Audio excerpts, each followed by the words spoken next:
Speaker sir, 3 విషయాలు sir. Tummidihatti దగ్గర మీకు సరిపడా నీళ్లు లేవు, ప్రత్యామ్నాయం చూసుకోండి అని సిడబ్ల్యూసి చెప్పింది నిజం. నేను దానికి కట్టుబడి ఉన్నా. నేను చూయించకపోతే నేను క్షమాపణ చెప్తా, చూయిస్తే ఉత్తమ్ గారు క్షమాపణ చెప్తారా అని సూటిగా అడుగుతున్నా. Number 1. Number two five men committee Medigadda దగ్గర కట్టద్దని చెప్పింది అంటున్నారు.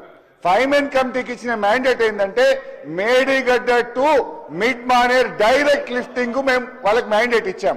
Medigadda to mid Maner direct lift సాధ్యం కాదు, మీరు గోదావరిలో ద్వారా తీసుకుపోమని చెప్పారు తప్ప ఆ 5 మెన్ కమిటీ మేడి దగ్గర కట్టద్దని చెప్పలేదు. నంబర్ 3, 10 years పాటు మీరు ఎందుకు తీసుకుపోయారన్నారు. అది టెంపరీ అన్నారు. టెంపరీ అని అన్నారా లేదా నేనే చదివి వినిపిస్తా అధ్యక్ష. ఇది 2015 జూన్ 26. ఇందులో చాలా స్పష్టంగా చెప్పారు. డాక్యుమెంట్ చూపిస్తున్నా. The list of projects dated 18/10/2013 may be followed as the working arrangement for the current year only without prejudice to the rights of the 2 states about their entitlements which have been raised or to be raised before appropriate forum.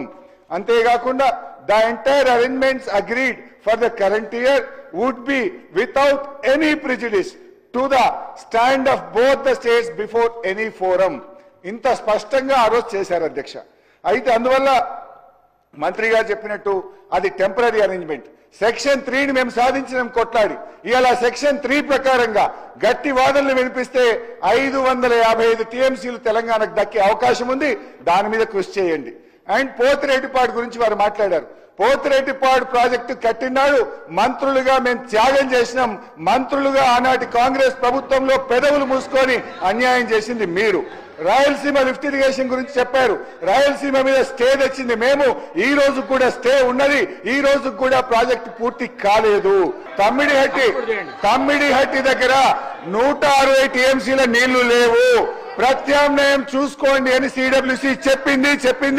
ఇది నిజం. 2, 5 men retired ఉద్యోగులు వాళ్ళు చెప్పింది మేడిగడ్డ నుంచి direct గా mid Maner సాధ్యం కాదు అని చెప్పింది తప్ప మేడిగడ్డ వద్దని చెప్పలేదు. తర్వాత అధ్యక్ష మా కట్ మోషన్స్ మీద గౌరవ మంత్రి గారు ఒక్కదానికి కూడా సమాధానం చెప్పలేదు. మల్లన్న సాగర్ ప్రాజెక్టు నిర్వాసితులకు 1260 కోట్లు మేము పే చేశాము. ఈ మధ్య కోర్టు ఆర్డర్ల ద్వారా ఇంకొక 10% దాదాపు 152 కోట్లుంది. అది ఎప్పట్లోగా నిర్వాసితులకు చెల్లిస్తారో చెప్పాలి. అదేవిధంగా మరి మల్లన్న సాగర్, కొండపోచమ్మ సాగర్, గంధమల్ల ప్రాజెక్టు కింద కెనాల్స్